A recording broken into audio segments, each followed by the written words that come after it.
What's up, everybody? This is episode What's up? 33. How about we start that again? No, we're good. Episode 33, KT Confidential. It's been a weird morning. Today, It's been a long week. it has. Today we're talking about home maintenance, stuff you need to do around the house, things that are neglected. We're in houses all the time. Top 10 tips for maintaining your home. Well, we might have more than 10, but at least 10. I've got a list of 10. I've got things on my mind that aren't on the list. On the list, 10 items. I'm going to add to it. Let's I start would say with... these are the top 10. I don't know about that, but let's start. What's the number one on your list? Not necessarily in any specific order. This is a total random order. Number 1 was smoke detectors, just because this morning you commented that you need to change your smoke detectors at home. Yeah, how long have we been in our houses? 8 years, almost exactly. Can you believe I've lived next to you? Yeah. For 8 years? Wow. I got to admit, it was a questionable decision, but it's worked out okay. Okay, so what's happening? Well, we've replaced one because they started beeping. Beep, beep. Yeah. But I don't think Alicia replaced it, so I don't know. But I don't think they have backup batteries in those ones because they are hardwired. I know some have hardwired and backup. Ours do not. Right, I didn't think so. So I guess I think I'm spitting here. I'm getting excited about smoke detectors. But I guess as they approach the end of their life, which is typically 10 years if you read a lot of them, although that's maybe a stretch. Anyways, mine's beeping. So we need to replace 2 more. Here's what a lot of people don't know about smoke detectors, though. It's not necessarily an age thing. If they are more prone to dust, like if dust is getting into them. Yeah, sensors get all messed up. Yeah, that can affect them too. I swapped mine out last year or the year before for the Nest thermostats, or the Nest Protect. Nest Protect. Do you think they're a lot of money? Double the price. I don't know how much they are. More than double. They're $150 versus you can get a good CO and smoke combination for like $60 to $70. Yeah, but first of all, I believe it's an investment in the protection of your home and your family. It's Number bit of 2, a gimmick. if I log in right now into my Nest account, It'll notify you. I have a Nest thermostat. You can check on the status. It does updates, which provides you updates on its condition as well, and it talks to you. So as an example, a couple of nights ago, I burnt something in the garlic bread. I burnt garlic bread in the oven, and there was smoke in the hall, but not enough to set it off. And the Nest Protect comes on and says, heads up, there's a bit of smoke in the hallway. So if you're not home, it's nice to get those notifications, right? Like, is that why it burnt? Because you left the house? And you left the bread in the oven? Well, I got distracted and I left the bread in the oven. I was home. Okay. But if you're not home... I mean, in any event, home automation, home tech, it's always nice, but not necessary. So for something that you replace maybe once every 8 to 10 years, why wouldn't you spend that extra money to get something that notifies you wherever you are? Okay. Well, that's a dilemma I'm in right now, so maybe I'll take that into consideration. And another thing to take into consideration, if you want to keep up with new building code and practices, which are obviously in place for the betterment of your health and safety, new code requires not only one on every level within 5 feet of a stairwell, but also in the bedrooms. Yes. So every bedroom would have one. And I don't know if it's a requirement, but they all have strobes, it seems now. That's true. I don't know if that's building code. I don't believe so. I don't believe so, but something to consider. Mm-hmm. So there you go. First thing on the list. How old is your smoke detector? And replace it if you need to. Yeah, and I'm a big advocate of the Nest Protect, so I think it's a good investment. I love it, and gives one neat thing it does is if it detects CO and you have a Nest thermostat, it'll shut the furnace off. I did not know that. Mm-hmm. So they work together, they talk together, and shut it all down. Yeah. Interesting. Yeah. What's next? Furnace filters. That should be common sense. I can't tell you how many homes that we've either inspected or listed in our first visit as a pre-listing kind of thing, where the filter has not been replaced in a long, long time. So this is the time of year now that you're starting to use your air conditioning. It's nice to give your furnace a breath of fresh air and make sure that that filter is replaced. A lot of people don't know actually that the more expensive filters might actually bog down the performance of your furnace. Yes. Because they have more layers to them. And they restrict airflow for sure. Airflow more so than the cheaper ones. So when you're restricting the airflow, it's making your furnace work a little bit harder. So I actually use, some of the cheaper versions, and I replace them more often. Yeah. Well, when we had our ducts cleaned, the HVAC guy said to do that. He said, "Don't waste your money on these expensive filters. Just buy the really cheap ones and replace them often." So, unless maybe you have like really bad allergies. I was just going to say there might be special circumstances if you have, especially children that have allergies. If you have potentially a lot of pets, if you have a lot of cats in the home, you might have a lot of dander getting kicked up, and some of those cheaper filters aren't going to catch it all. So it's something to consider. So you might want, or if it's the springtime, you've got the windows open, pollen's coming in the house. Yeah, whatever. Yeah. What a lot of people need to recognize is if you are living in a newer subdivision, especially this time of year, if you have the windows open, or just opening the doors more often, the front and the back doors, you're going to let a lot of dust into the home.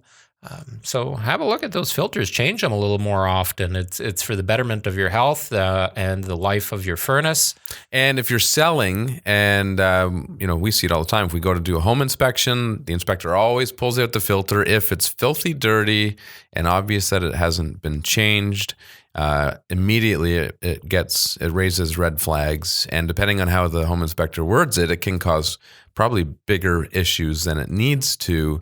But they, at that point, the prospective buyer may be concerned about, if they haven't been doing this, what sort of conditions the furnace in? What else have they been neglecting around the house?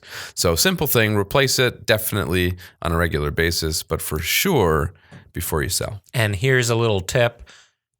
You can order these filters online from so many different places. Walmart, Amazon, I think even Home Depot will ship them out for free. Stock a few of them. Keep them in the furnace room. I wonder if Costco sells them in like big boxes. They do. I don't know how many is in their packs that they sell. They sell the Filtrate. Those are the expensive ones. But they have the different, and a couple of different options. But my tip is keep several of them in stock. Like if you have 5 or 6 of them at any given point, even if you start running a little bit low, at least you still have one there, because most people's excuse is, I don't have one, and then you forget to get it. Well, and for landlords, if you have a property being rented, you should be on top of that stuff too, because it's probably less likely that your tenants taking the initiative to maintain things like that. Certainly not to the same degree as a homeowner would take care. So providing them with those filters or going for semi-annual visits and replacing them yourself, it could extend the life of your furnace. Yeah, providing them and showing them how to install it. A lot of people install the filter backwards, and that's a little bit defeating the purpose of it. Yeah. So do it on a regular basis. It makes a lot of sense. On that topic, another thing on your list, I saw you write down something about servicing furnace and AC. Yeah. So you mentioned when you're selling your home to make sure that the furnace filter is replaced.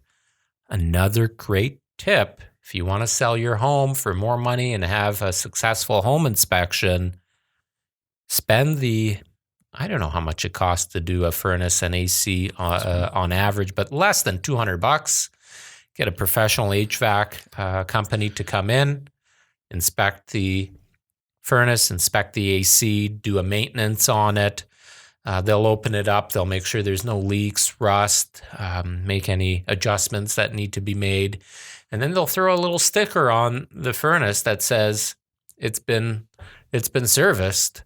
So when a potential buyer or that buyer's home inspector comes in, they've got that peace of mind that the homeowner is taking care of the major components of this home.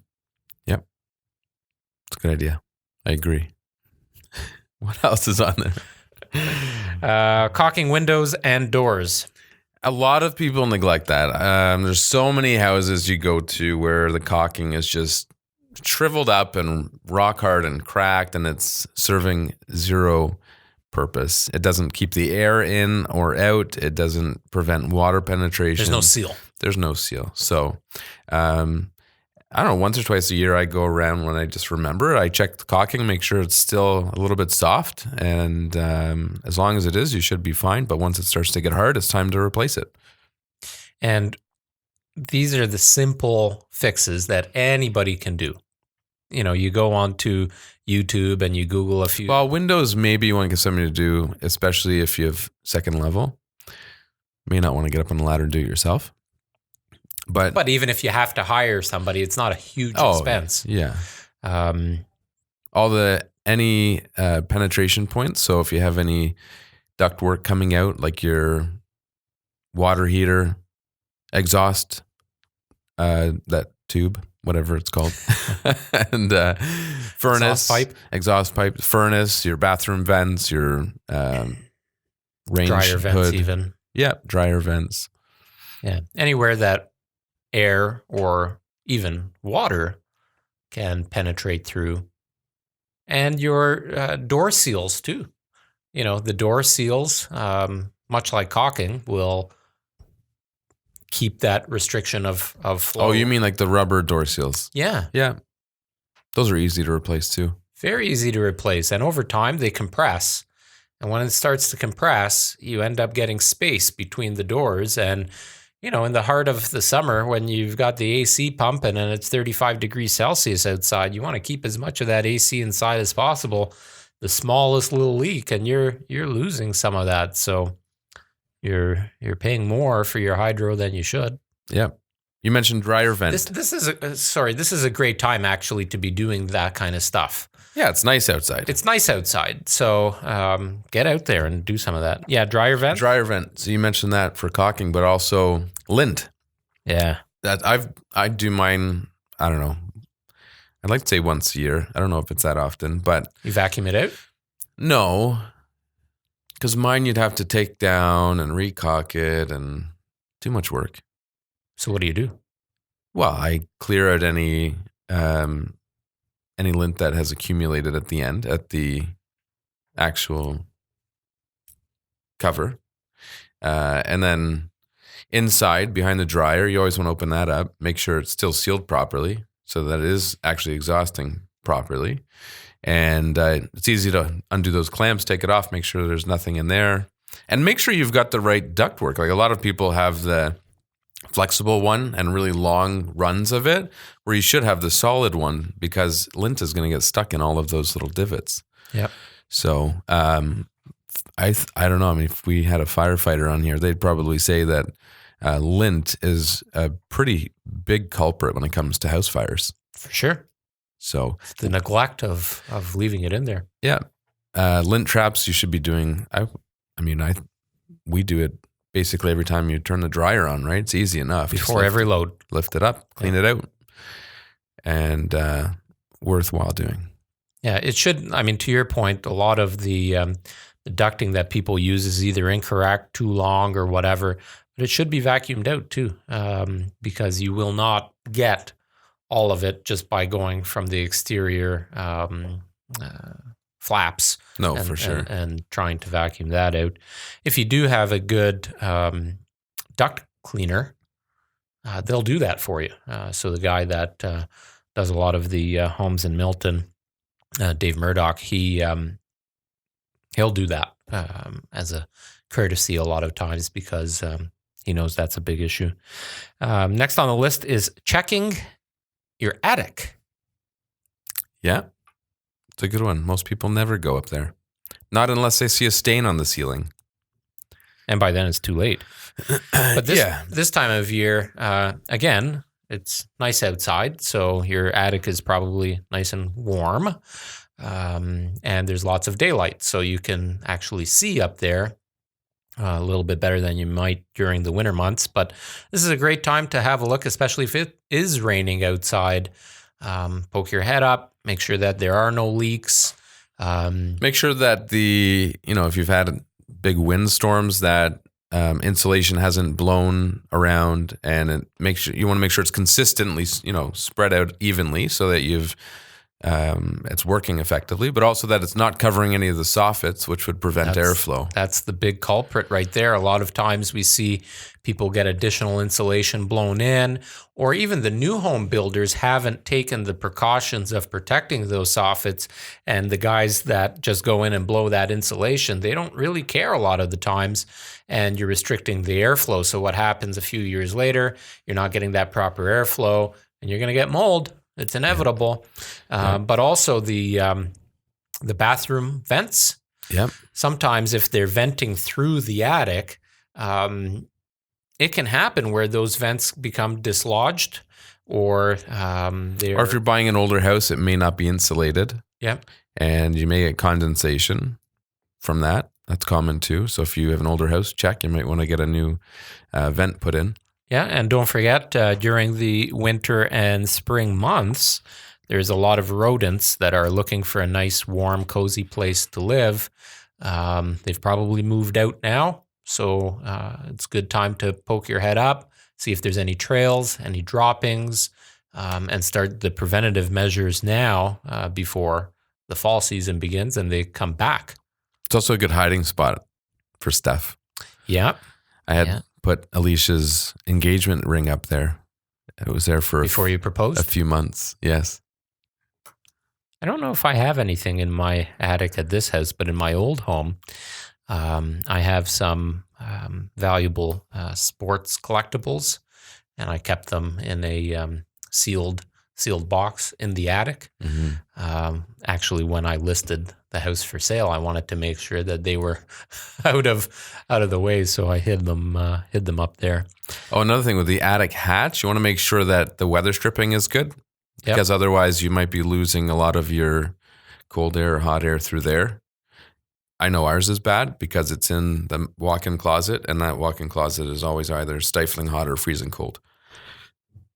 So that's an easy fix. I should listen to my own advice.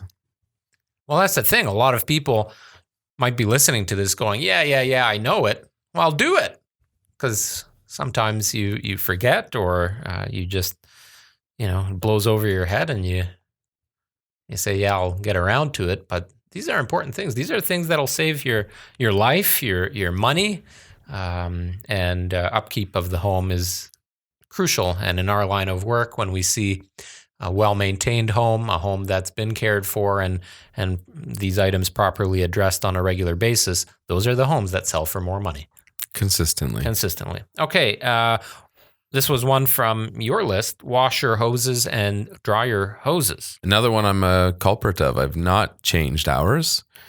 I have, because we had the laundry room custom. Oh, your cabinets. All the cabinets and all that. So when they pulled it all out, I had them change the hoses. But they expire after. If you have this 6 basic, years. The basic hoses will last, I think, 5 years. I think there's a date stamped on them too. There's 100% an expiry date. How many people know that? There's an expiry date on your hoses. So, and it's even more important nowadays because a lot of people have laundry rooms upstairs. So the last thing you want is a hose, the line to your washer to burst on the second level when nobody's home. Then you're done. Huge insurance claim, but a lot of work to repair. The basic hoses, I think, are 5 years. You can get nice braided lines that will last longer. Yep, that's what I've got now. Another good thing, if it's easily accessible to start practicing, is maybe shutting off the tap when you're not using it, if you want to be, as a preventative. Some people are really nervous about having access to laundry upstairs. Yeah. Well, and a lot of Mattamy homes, a lot of them don't have a drain. Yeah, I think they're starting to. But it's no different than any other plumbing fixture on your second floor, really. What's the difference between that and a tap? Yeah, water will find ways, and it'll go to the path of least resistance and just find ways to spread itself around. It'll go through the grout of your tiles. It'll go through the vents, through your HVAC system. That's scary stuff. And now a lot of washers and dryers have the steam function. Yes. So you have additional hoses.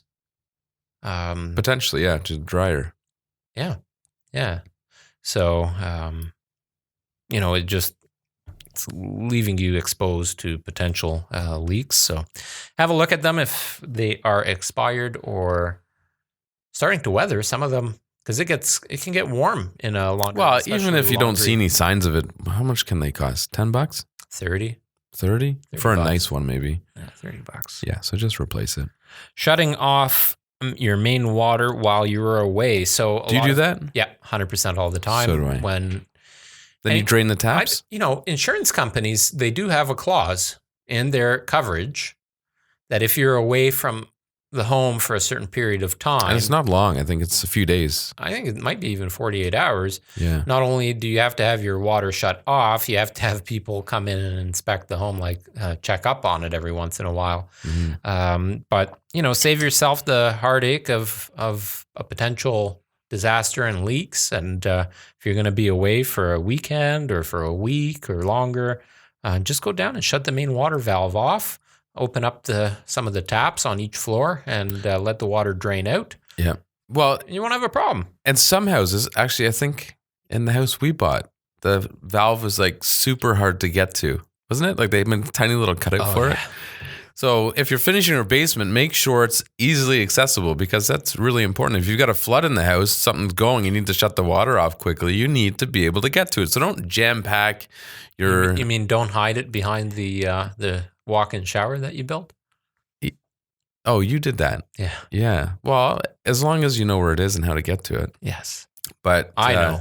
Nobody else does. And some people will have it in a room that's just full of shit, boxes and Needs things. to be easily accessible. Yeah.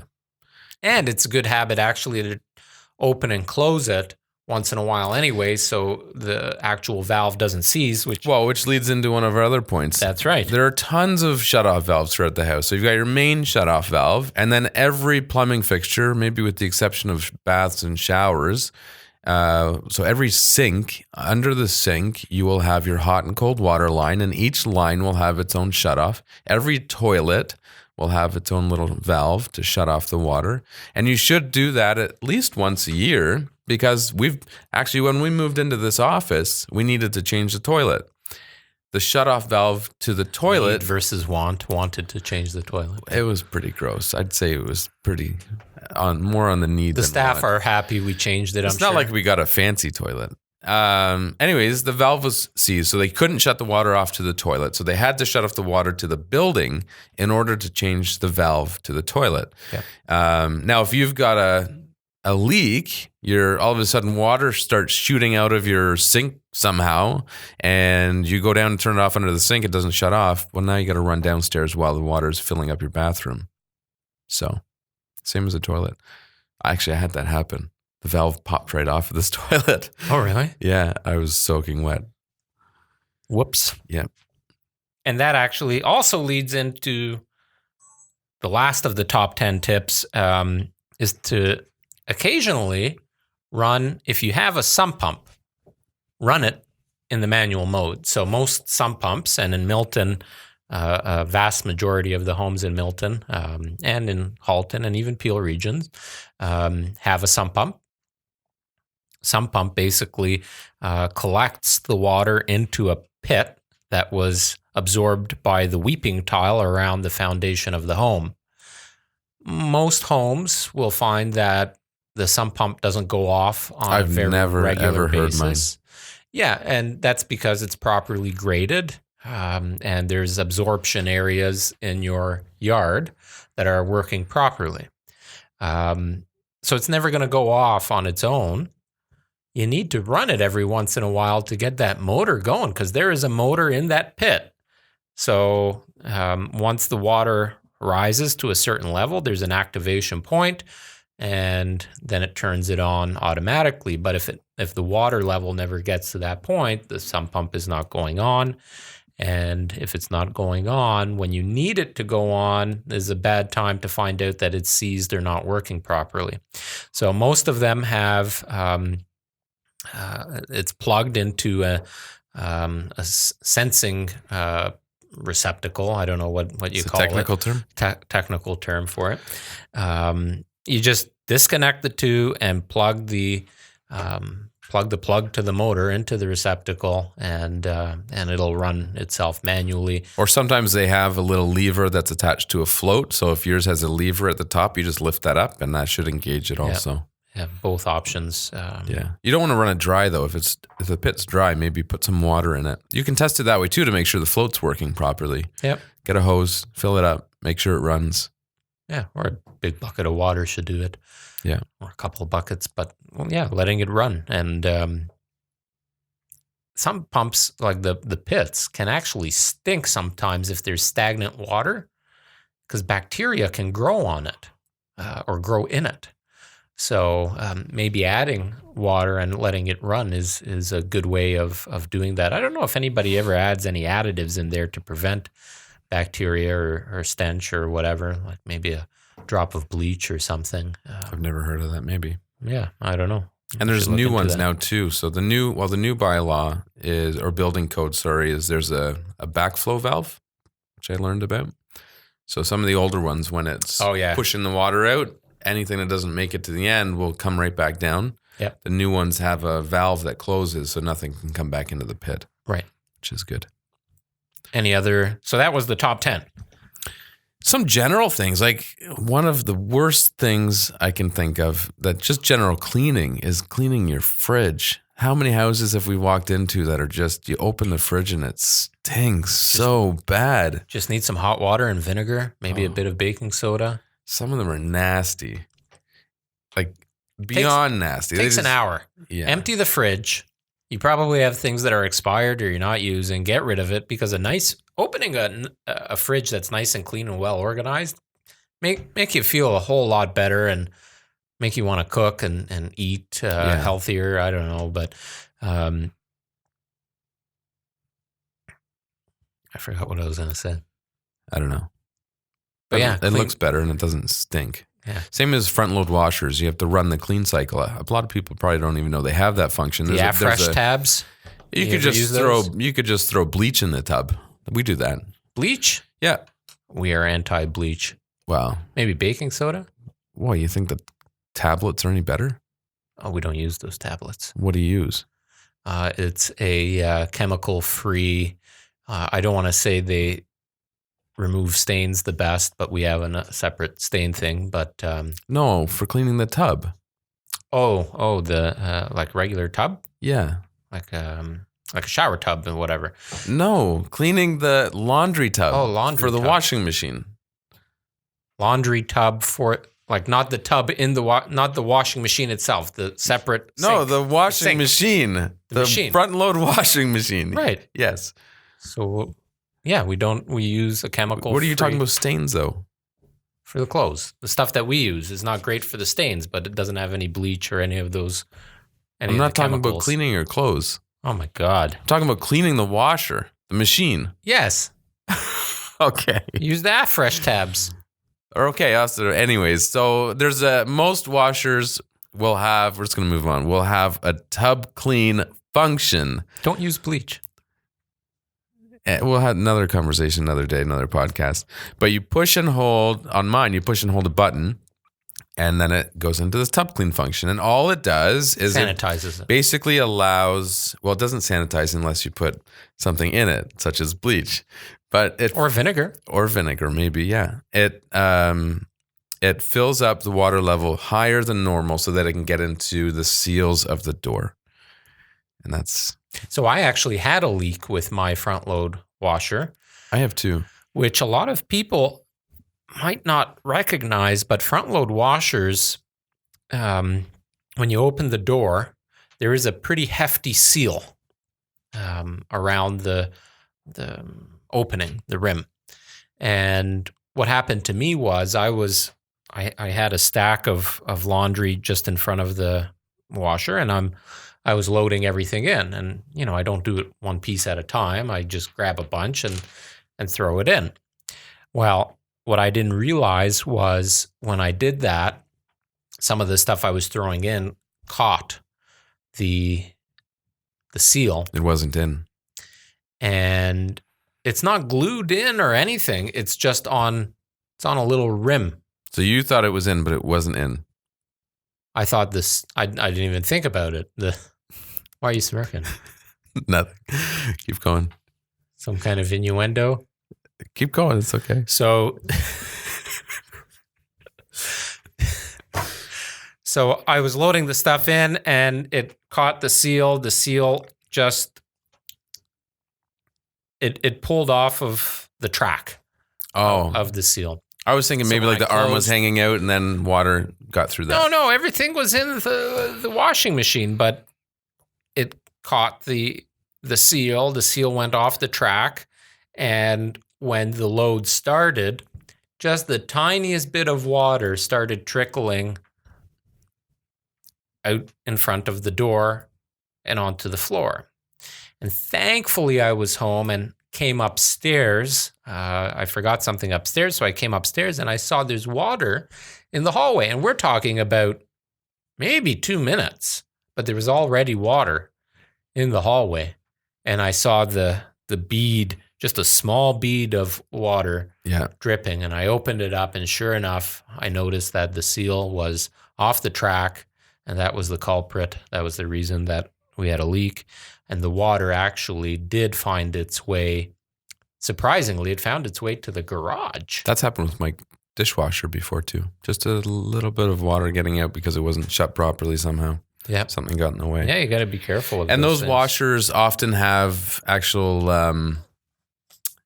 like mine has a door at the bottom. You flip down, and it has a thing you can pull out a hose, and it actually collects, collects lint almost. Like it's an extra area that you should be cleaning regularly. So you should check the owner's manual. That's interesting. I don't know if mine has that or not. Imagine most do. Any other tips? I think that's it. Tipped out. Well, that was 10 or 11 great tips for maintaining your home and getting shit done around the house this summer. There you go. That was episode 33.